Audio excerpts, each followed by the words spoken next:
Welcome to the Table Podcast, where we discuss issues of God and culture, brought to you by Dallas Theological Seminary.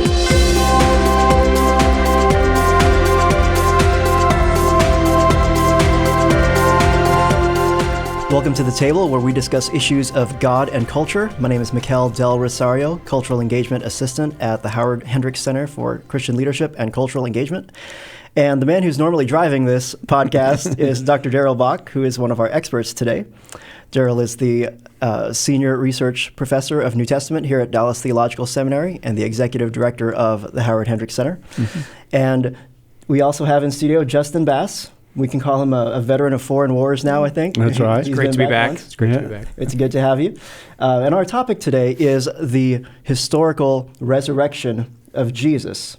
And we want to approach it this way today as we talk about moving into the time where we talk about the resurrection of Jesus around Easter time with our skeptical friends and relatives. We want to approach it from the idea that in this cultural shift that's taken place, where, as Darrell often likes to say, that the Bible is no longer the answer, but the question in the minds of many people. How can we talk to our skeptical friends and our skeptical neighbors, coworkers, about the data surrounding the resurrection reports in such a way that they can look into it for themselves? You know, is there a way to do that with people who don't believe that the Bible is inspired or inerrant?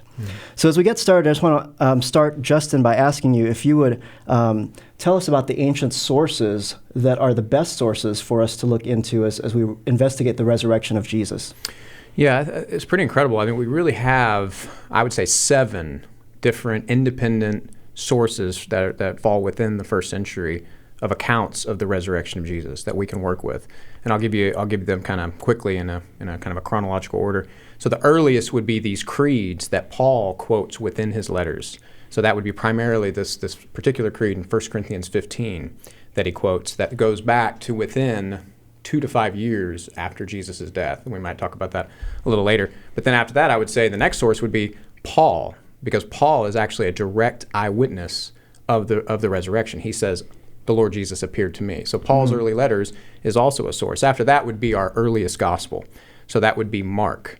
The Gospel of Mark doesn't actually have a resurrection appearance, depending on the longer ending of Mark, but it does have the angels and Jesus himself say, I will rise again. And it has that. So that would be a testimony. And then we would have L, what scholars call L, the Luke's special material, which we have accounts of the resurrection appearances of Jesus at the end of Luke, but also in Acts. And some scholars would even separate the sermons in Acts as another source. So there in the sermons of Peter and in the sermons of Paul, you also have testimonies to the resurrection of Jesus. And then M would be like the special material of Matthew. Matthew has some resurrection appearances that don't occur in any of the other Gospels. And then you have John. And so if John is an independent source from the other Gospels, then John as well would be another source. And I think I got all 7 for you. Okay. So that's the 7. That's what we call multiple attestation in historical Jesus studies, that wider the distribution across a series of sources, and sometimes you can also discuss if it appears in different forms, different kinds of stories, the more likely this is to be historical and to go back. And so the resurrection is widely attested and as an event that took place, and that's what we're alluding to. So, for example, the unique material in John, the unique appearance of the doubting Thomas is a resurrection appearance unique to John, marking out whether John knows the gospel traditions of the resurrection or not, or used the gospels, which is something scholars debate. That particular event doesn't appear anywhere else and is a form of independent attestation for some of the Johannine material. Now, sometimes you have people saying, well, look, I don't believe the Bible, and you can't use the Bible to prove the Bible. And yet you find atheists and agnostic scholars who are using the Bible in their research. What's a good way to help people understand the way that historians go about looking at these sources? Well, what we're talking about in this particular case is what evidence is there for if you think of Jesus' career as a wave that ripples, okay, or when you drop a rock in a lake and you have ripples, so there's an effect. And the effect of that is for those events to be deposited in memory, in the tradition, that kind of thing. And you have these traditions coming from different locations, different places, different origin points, that kind of thing. And so if you've got an event that's attested to in these variety of locations, the argument is that there must be something substantive that triggered that memory spread across that swath of material. So this isn't arguing for something simply because it's in the Bible. It's arguing for something because it's in the deposits of tradition coming from various locations that have coalesced in biblical texts, but actually have come from disparate locations elsewhere, but all testifying to the same fundamental event. So to help our friends see, rather than, hey, it's in the Bible, so it's true, it's showing them that what is in the Bible is actually true, and there's corroborating evidence for that. And it's important to realize that, those sources I broke up, that's even someone like Bart Ehrman would, when he writes his book on the historical Jesus, he's looking at those sources that same way, even though he doesn't believe they're even reliable. He just is looking for certain things he can find that are true within those, according to him, unreliable sources. Yeah, one of the things you get into in historical discussion is that the mere fact of it being testified across all these sequences doesn't prove the truthfulness of the material in it. But what it does show is that very early on within the tradition of the early church, this kind of thing was being passed on. And so you still have the judgment about the actual internal contents of what it is that you're dealing with. But the thing that multiple attestation is saying here is that we've got testimony to the fact that Jesus was raised, demonstrating itself in a variety of texts coming to us from a variety of angles that have now coalesced in the Scripture. And that at least puts a kind of burden of proof on the situation in that I've got so many people talking about this kind of an event. So what does that mean for the event? Where there's smoke, there's fire. That's right. So let's start with the crucifixion of Jesus, because in some ways a discussion of the resurrection has to start with the crucifixion, because unless Jesus actually died, we can't talk about resurrection. Right. There are some people, not so much in the scholarly community, but certainly on the internet, certainly all over YouTube, who will argue that Jesus wasn't even a real person, that Jesus wasn't really crucified. What are some of the ancient sources that we have that corroborate what we know is in the Scripture about the crucifixion of Jesus? Yeah. Unlike the resurrection, where maybe some people would doubt the resurrection, the crucifixion is just not doubted by, we could almost say unanimously among people who are teaching full time, credentialed scholars as historians or New Testament scholars. We not only have the four Gospels, Acts, Paul's letters, just about every book of the New Testament testifying to the crucifixion of Jesus. We also have early Christians outside the New Testament. So we have what's called the Apostolic Fathers.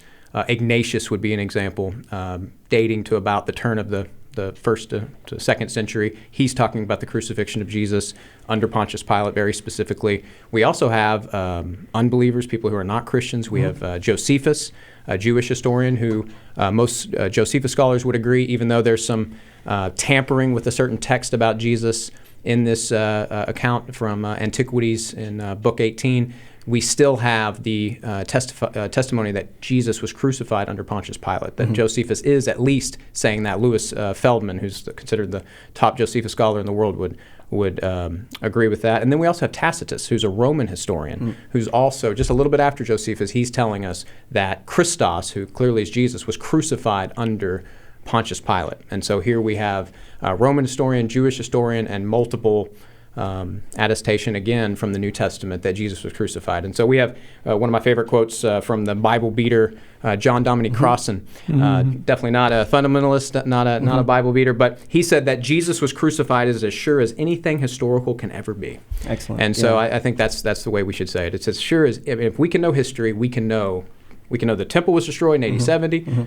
Caesar crossed the Rubicon, and we can know Jesus was crucified. That's a great quote. And when you see people from the right and the left and straight down the center, agreeing on something, you're going to pay attention to that, right? It's powerful. Yeah. That's right. Well, Darrell, my understanding is that the majority of scholars actually agree that Jesus' tomb was found empty by his women followers. But how do we know that Jesus was, first of all, buried? And then secondly, what's the data that supports the women finding his tomb empty? Well, the idea that the tomb was empty, of course, you can't get to the kerygma that's being preached in the early church unless there was an empty tomb and no body. if you had a body somewhere, that would be the end of the message and the ability to spread the message. So it really is the nature of the emergence of the early church in some ways that is and the emergence of the apostles as kind of the testimony to the fact that there is an empty tomb and there was a tradition that circulated around the resurrection. The evidence involving the women being the witnesses is again a multi-stranded kind of evidence where we are dealing with what's coming out of the Gospels in particular, and there are differences, of course, in how these are told, but the idea of women being the first witnesses argues against a made-up story. And here's why. In the ancient culture, women could not be witnesses for anything except a few cases like sexual abuse, where you needed their testimony to establish what had taken place or try to establish that. So there are traditions. Now, these are later traditions, but they reflect the spirit of the time. From the Mishnah Shavuot 4:1 says, an oath of testimony applies to men but not to women. Or Mishnah Rosh Hashanah 1:8 says, any evidence a woman is not eligible to bring. And so these are statements to the fact that women weren't witnesses. So imagine, I like to say, imagine the PR meeting of the early church. Jesus is crucified. You've got a dead Messiah. You don't know that he's going to be raised from the dead, and you're thinking, how do you keep hope alive for this movement in which we've lost our leader?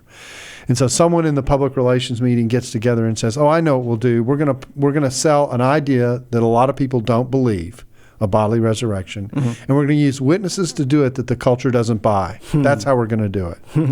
And so this fits what's called the criterion of embarrassment, that the early church would never make up a story that had these elements in it. So the fact that the women are in the story shows that the women were in the real story. And that's where the substantial view that this tradition is not something that would be made up and passed on. In fact, it's so strong. Interestingly enough, when we do get to the doctrinal summary in 1 Corinthians 15, the women actually have disappeared. Okay, we may have an empty tomb with regard to Jesus. That's right, but we got empty witnesses with regard to the 1 Corinthians 15 testimony. Yeah, we start with Peter and we go from there, because by the time they've cleaned it up in the creeds, if you will, it's the men witnesses that count. That's interesting. Yeah, I think the same argument, I don't know if we're going to talk about it more, but with Joseph Arimathea burying Jesus, I mean, the same kind of embarrassment. If they're going to make up somebody, they're not going to make up one of the people that actually, may have cast the vote for Jesus to be crucified. They're not going to put him in such a positive light. That's probably the way it happened. I remember Joseph Fitzmyer in his 2-volume commentary on Luke. He says, who would have made him up? I mean, he argues for the historicity of that, because who would have made up Joseph Arimathea? And you go up to the trouble of naming him, okay, which really marks him out, okay, in a context in which people are still alive, who are around him, that kind of thing. And so that's another suggestion that tells us that this is a deeply rooted tradition. Now, there are some people who look at the different stories of the women in the different Gospels and say, hey, these kind of look different. Like in Matthew, we've got a couple of Marys. In Mark, we've got a couple of Marys and Salome, or Salome, I don't know how you say that lady's name. And then in Luke, we got, the 2 Marys and another lady's name. And how do we put these things together? Well, that's just a matter. Those are the easy part in some ways. That's just a choice of how many witnesses are you going to name that witnessed it. So you do get differing numbers in that regard. The harder difference that you deal with is the exchange between Jesus and Mary in John. Where Jesus identifies himself to Mary after the initial appearance. And the initial report of the women to the disciples is they've stolen the body and we don't know where they've taken him. Okay, They don't walk in saying Jesus is raised from the dead and we saw the angels, but it starts off with that place. And so that tension is probably the most difficult of the differences with on the resurrection in the early accounts. Now, my own take on this is that what you get in John is a kind of literary chronological reshuffling, which he doesn't identify for you. He just simply does it. And that is, first he tells the story of how he came to hear about the resurrection, and then he goes back and recollects this appearance to Mary. So that actually chronologically it's probably in a different order, but it's not being told in the sequence it belongs in, because John told first the story about how he came to know about the resurrection. And the way I foresee this happening is the women come in and they start to tell the story of they've taken the body and we don't know where he is. Well, for John and for Peter, that's good enough. They're out the door, headed towards trying to find out what happened to the tomb. And then the synoptic gospel traditions pick up the rest of the telling of the story, if you will, what the women said to the group that was remaining there, while these two guys have run to check out what's going on. Peter's kind of had a lesson up to this point in learning to trust what the Lord says as a result of his 3 denials. Mm-hmm. And so he's inclined, I think, to pursue this. And then John, of course, has a reputation of being the one who's closest to the Lord. So they get it as the more sensitive disciples, and they head out. And then, like I say, we recover this appearance down the road, and John is actually mentioning something that sorted itself earlier in the sequence. Mm-hmm. And what I like to emphasize, with our skeptical friends, is they like to, point out, how many women were there, how many angels. But let's talk about, what do all the sources agree on? They all agree the tomb was empty. They all agree a woman was there. They all agree an angel was there. They all agree Jesus rose from the dead. I mean, so we have the core, and we have this with many historical accounts in the ancient world. You have a lot of differences in how something is described, but you have the fire in Rome, for example. I mean, you have the actual core fact of history that happened, and then you might have some ancillary details that aren't exactly, whether they can be harmonizable or not. I think what's most important about is what is the core fact that they all point to, and the empty tomb and the resurrection is what they do. And the interesting thing about the resurrection in relationship to a leader of a movement is that normally when you in fact, I think this was Rome's strategy. If you cut off the leader, you cut off the movement. And so the idea was, we'll go after Jesus, we'll execute him, that'll be the end of the movement. And the way the early church community dealt with that wasn't to appoint someone to take Jesus' place. Okay, that wasn't doable anyway, but still, they didn't do that. But if a movement was to continue to live in most circumstances, that would be how you do it. The movement would either die, or you would have someone take the former leader's place, and the movement would go on, and he would be the one to lead it. Well, you don't have either of those scenarios here. Here you've got a group that says, we were disappointed. We thought it was over. When Jesus was crucified, we thought that was the end. And then lo and behold, we became convinced that something else happened.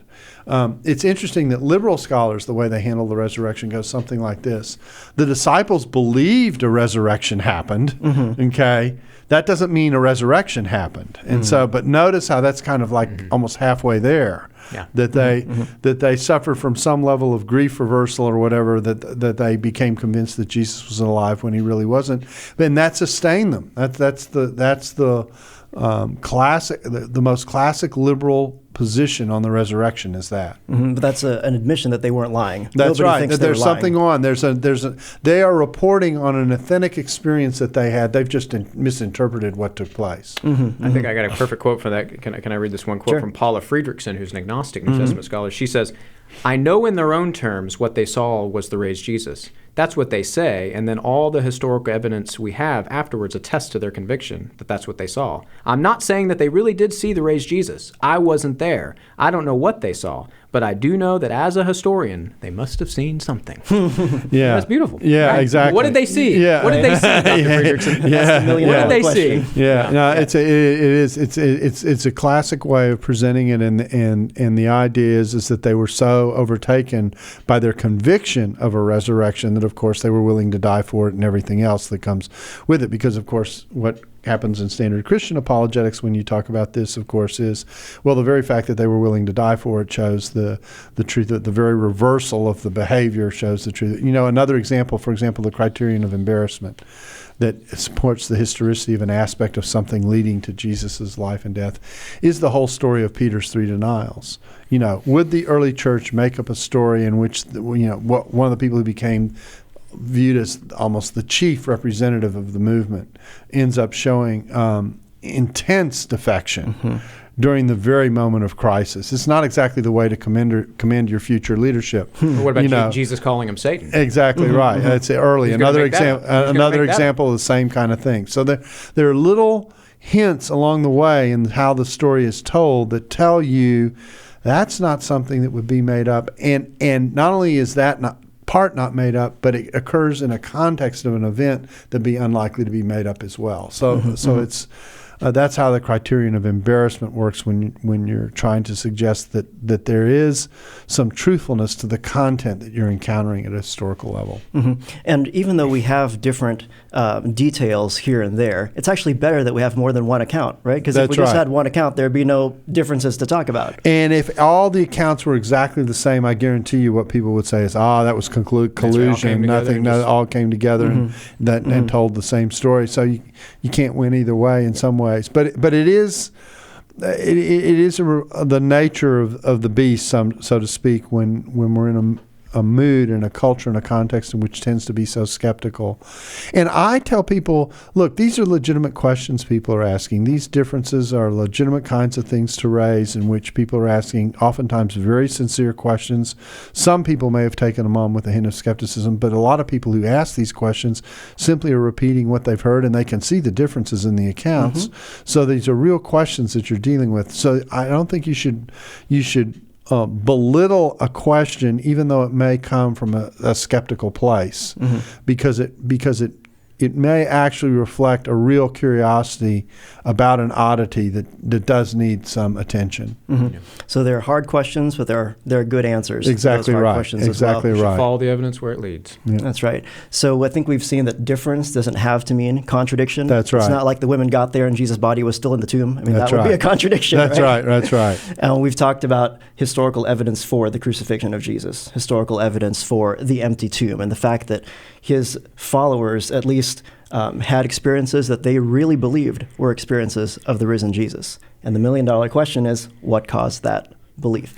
Yeah, it's fascinating that Paul, in his earliest letters, which are the earliest documents we have in the New Testament, he quotes some of these early, you could say, whether they were written or they were oral.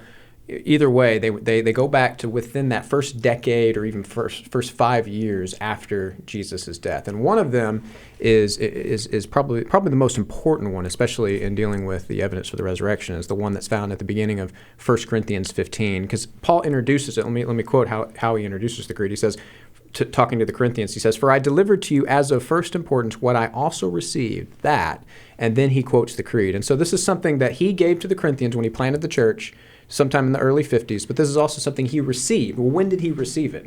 And most scholars would say we learn that from Galatians 1, where Paul kind of gives his autobiography. He tells us that after his conversion to Christ, after coming to Christ, he 3 years later went to Jerusalem.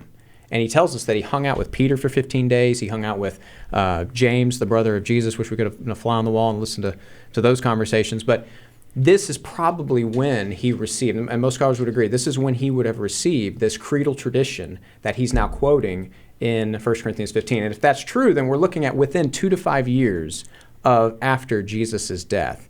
And that's when he received it. So it could have been even earlier because it had to have been composed sometime before that.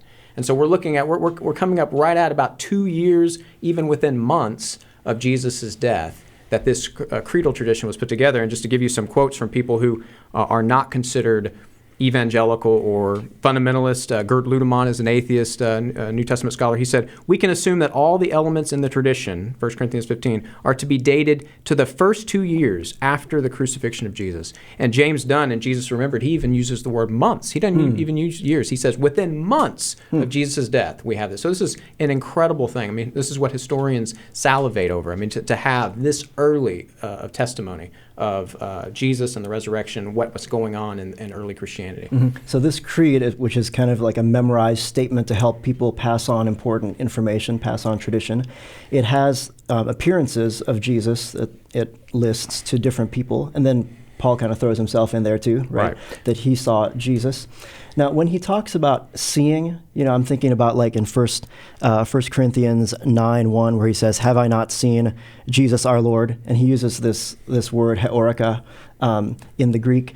Is that just a regular word? You teach Greek here, right, at Dallas Seminary, right? Is that just a regular word for seeing things physically, or does that open the door to some kind of a visionary kind of experience? Yeah, unfortunately, learning the Greek doesn't solve all theological problems. I always like to tell students that. I wish it did, but and this word really, just knowing knowing the Greek word doesn't solve the problem and doing the background. So this word is the Greek word horao, and it's used in a lot of these contexts. And this word can mean, if you look at it in the Septuagint and in the New Testament, you find that it can be a visionary experience, but it can also be a physical appearance. So just the word itself does not solve the problem. I think how we know Paul saw something bodily, that he was saying that he saw the bodily resurrection of Jesus, is because Paul was himself a Pharisee, and we know a lot about the backgrounds of most of the Jews, especially the Pharisees, and they believed that at the end of the world that there would be this general resurrection, and it would be bodily. They believed in bodily resurrection, that they would receive their bodies back. And so if Paul believed that this general resurrection began in the person of Jesus,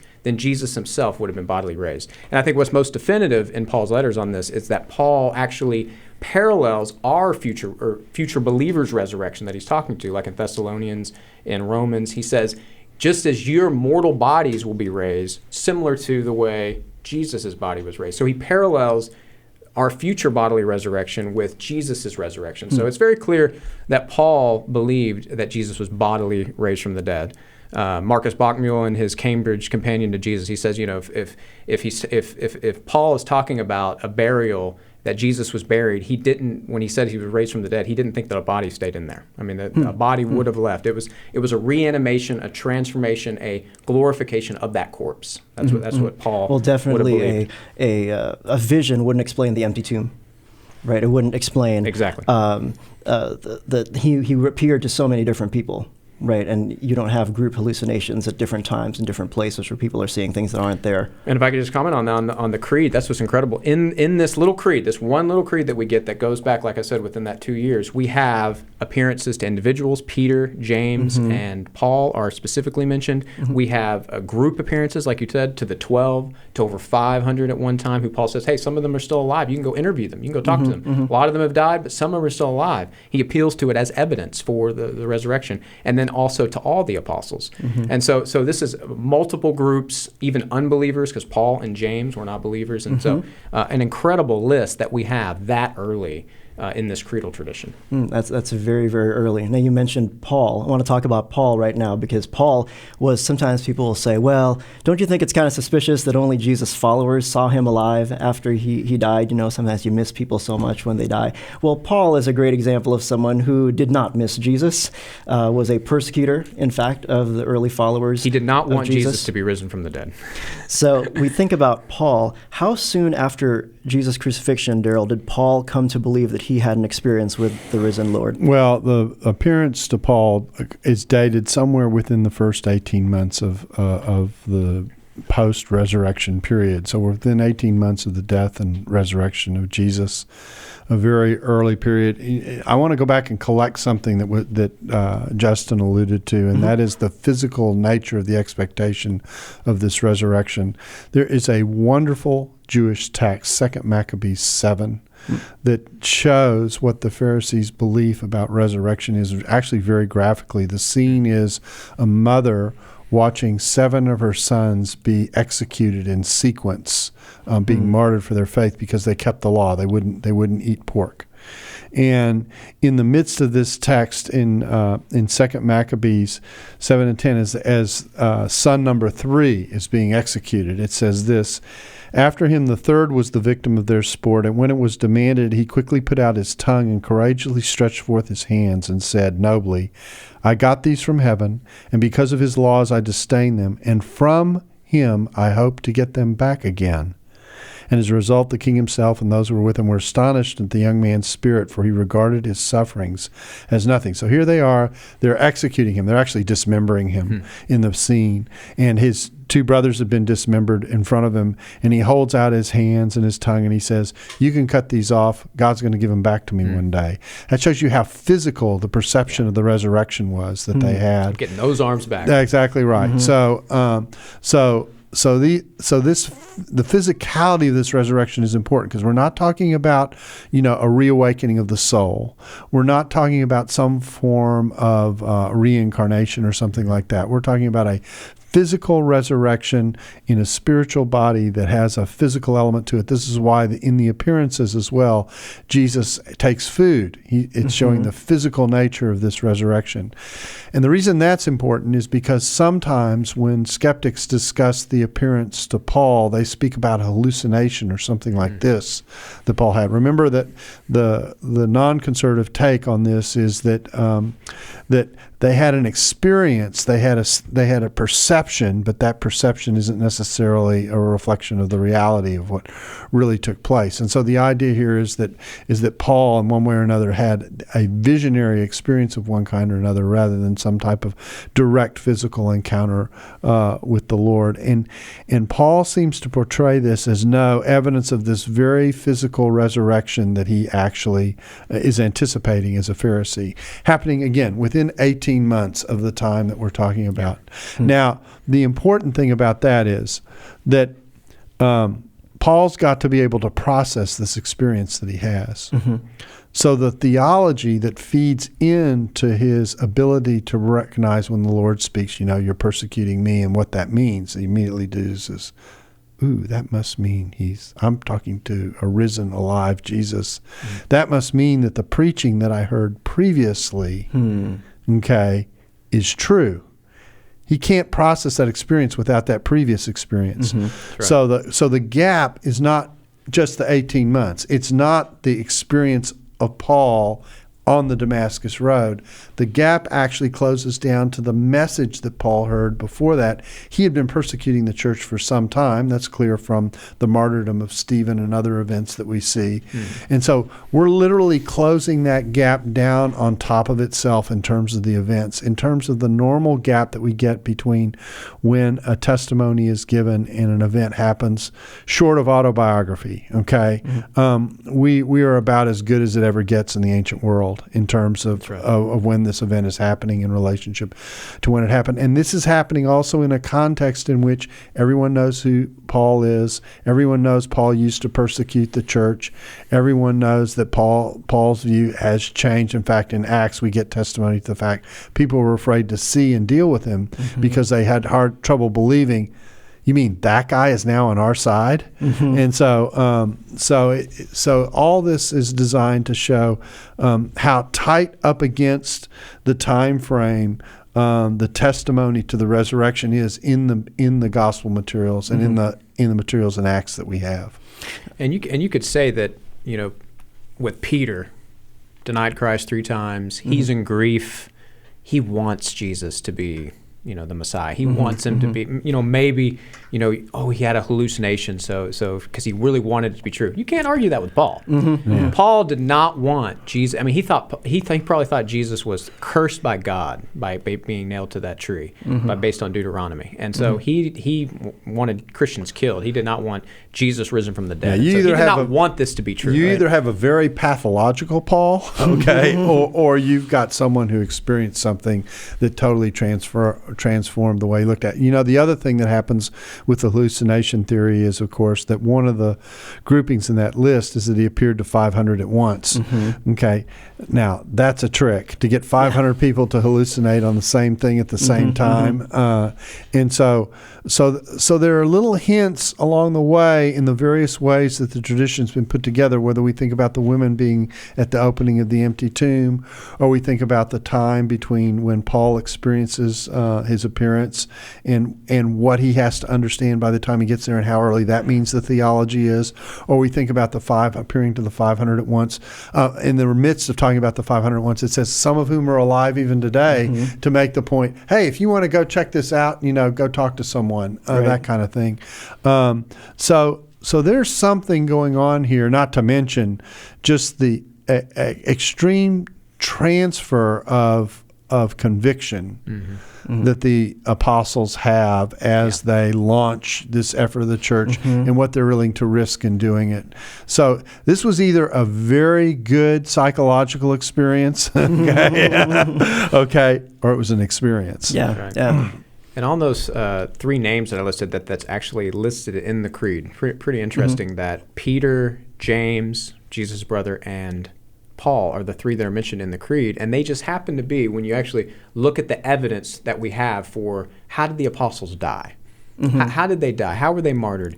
A lot of times people say, oh, they were all martyred. Well, we do have tradition that they were all martyred, but we don't have solid evidence that they were all martyred. We do have solid evidence that those three in particular, Peter, James, James even testified by Josephus, not even in the New Testament, and Paul were all martyred for their faith. They died believing what they claim they saw in that early creed. At minimum, you have a follower, you have two skeptics. Exactly. And in an honor-shame culture, how does that tie into Paul's experience, do you think?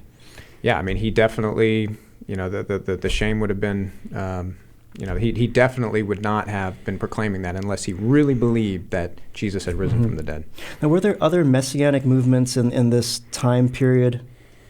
Yeah, this is a fascinating thing. I did a lecture on this, and I couldn't believe that, we actually have about 14 other movements. Now, not all claimed a Messiah, but some sort of revolutionary type movement where they had a charismatic leader, they had disciples that gathered around them, many of them fought against Rome, and then they got crushed. Maximus from Gladiator came out with this legion and crushed them.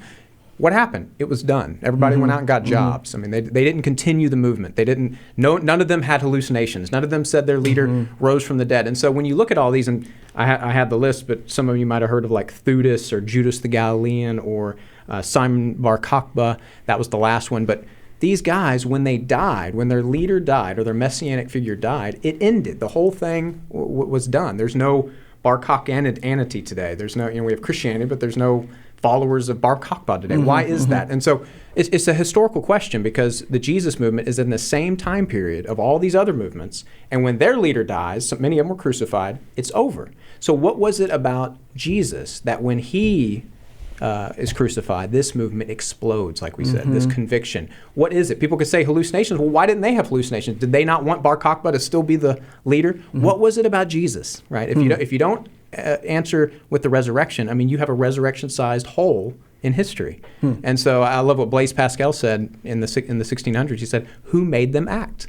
Who made the apostles act? If Jesus was dead, how do you get your movement going when you're dead? How did it explode? So I think it's a strong argument. Yeah, that's interesting. For the explosion of Christianity. If Jesus had stayed in the tomb, we might have maybe some Mishnaic kind of teaching from Jesus. We might have some veneration of him somewhere, maybe at his tomb. But instead, we have his earliest followers in the Lord's Supper commemorating him. That's fairly interesting as well. Yeah, there are lots of interesting things going on here. There's another part of this that I like to talk about that a lot of times people don't think about. And that is, again, another skeptical claim is, well, the early church is making up these things as we go along and creating things that didn't happen. But if we actually look at the tradition itself, it doesn't give evidence of that. I think I would argue that if the early church were going around making appearances and that kind of thing, that what we could well expect is a detailed experience to Peter and James. Okay? We don't have that. We have the fact that Jesus appeared to Peter and James, but we do not have an account in the gospel materials of what Jesus said to Peter or what Jesus said to James. If you're going to make up this story and try and build the credibility for something that isn't there, why are those missing? Why aren't they a part of the tradition stream that we have, that kind of thing?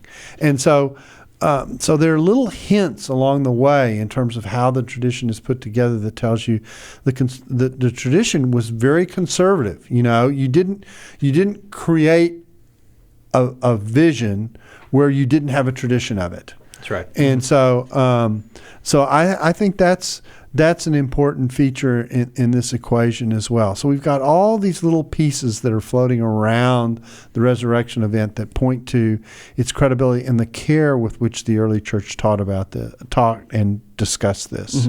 And that's a fascinating independent account too, the Peter appearance, because Paul in that early creed, he appeared first to Cephas, to Peter. And then you have Luke 24, the two guys from the Emmaus Road come back, and it says, the Lord has appeared, and it's that same word, ophthe, in the Greek. has appeared to Simon. And so you have this two independent account, but again, you don't have, like Dr. Bock said, you don't have this elaborate story. What was the verb? What was the blow-by-blow, word-for-word, red letter edition of that appearance? You do get it in the 2nd century. Yeah, exactly. Oh, you get people filling gaps down the road. Absolutely. Yeah, they fill the gaps.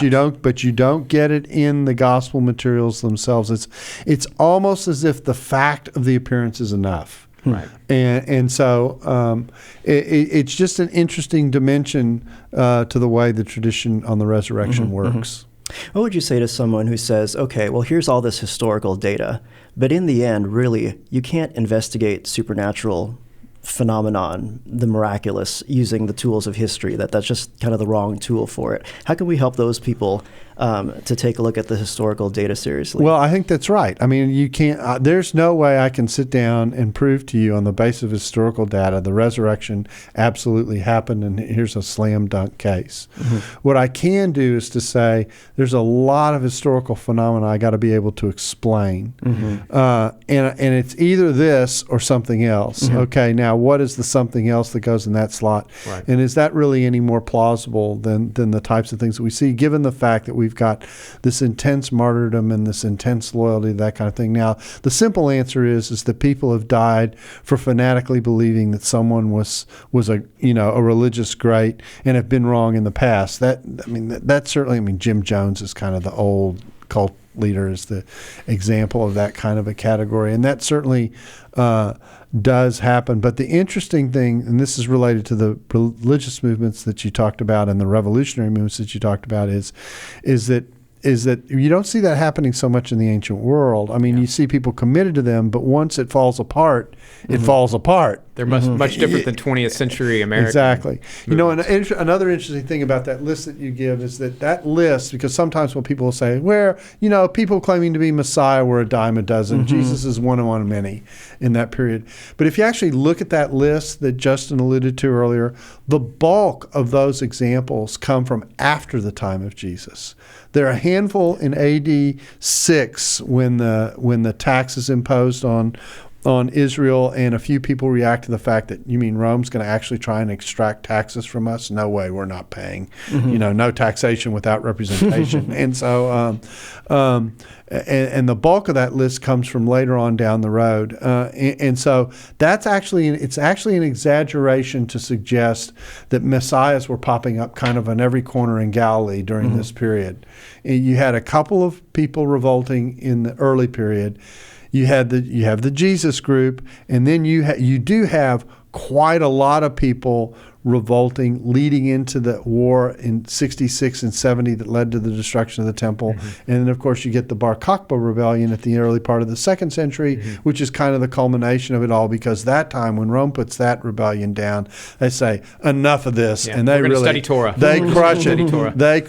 They crush it completely, and the opportunity to have any kind of rebellion goes away. Yeah, and one of them in particular, I think it's the Simon Bar Giora, who's one of the guys who, leading up to about AD 66, so leading up to the AD 70, he says the temple's going to be destroyed.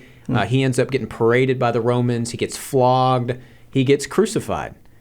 But again, his movement, nothing. You have such a parallel with Jesus. And so what was it about those disciples? Why didn't they want Simon to come back? Why didn't they learn from the Christians? Yeah, why wouldn't they have said it from the Christians? There's a way to do this, Right. But they were like, no, well, if he's crucified, that means he wasn't the Messiah. That shows that it was a failed mission. He was wrong, right? Yeah. And that's exactly what I think the disciples of Jesus believed. I think they believed, just like the guys on the Emmaus Road, he was wrong. We had hoped he would redeem Israel, but he was not, because he was crucified. Yeah, there's another final point that fills into all of this, and that is the way in which these leaders are portrayed while these events are happening is another example of the criterion of embarrassment. The women show up to declare the tomb empty. Jesus had told them that he was going to be raised from the dead. They didn't believe it at the time. When they did, they couldn't process it. The women show up and say the tomb's empty, and their reaction is, oh yeah, Jesus said this in Galilee. That's what happened. No, they think, it's been a few tough days. You need to get some rest, ladies. Yeah. They react. They react as normally. I like to tell people they may be ancients, but they're reacting like modern people. And in the midst of doing that, they're portrayed as completely missing it. Okay. Again, would the early church represent their leaders in such a way? These are people now that they're supposed to trust and follow. Well, again, the reason these failures are in the story is because these failures are a part of the story. And they're another element that shows the truthfulness of what's being portrayed. Ring of truth to it. Well, we have talked about a lot of material in this segment. We've talked about the appearances to Paul and the different movements that were around. But I think what our audience can begin to see now is that even if people don't accept the Bible as the Word of God, there is historical data there that's good enough for people to take that material seriously and really look into the chief claim of the Christian faith, that Jesus really is the Messiah who he claimed to be, that he rose from the dead, and that ultimately he offers us hope and life everlasting. There is a reason for the season. That's right. Well, thank you, Darrell, so much for being with us today. And thank you, Justin. And we hope that you will tune in once again to The Table, where we discuss issues of God and culture. We'll see you next time. Thanks for listening to The Table Podcast. For more podcasts like this one, visit dts.edu/thetable. Dallas Theological Seminary. Teach truth, love well.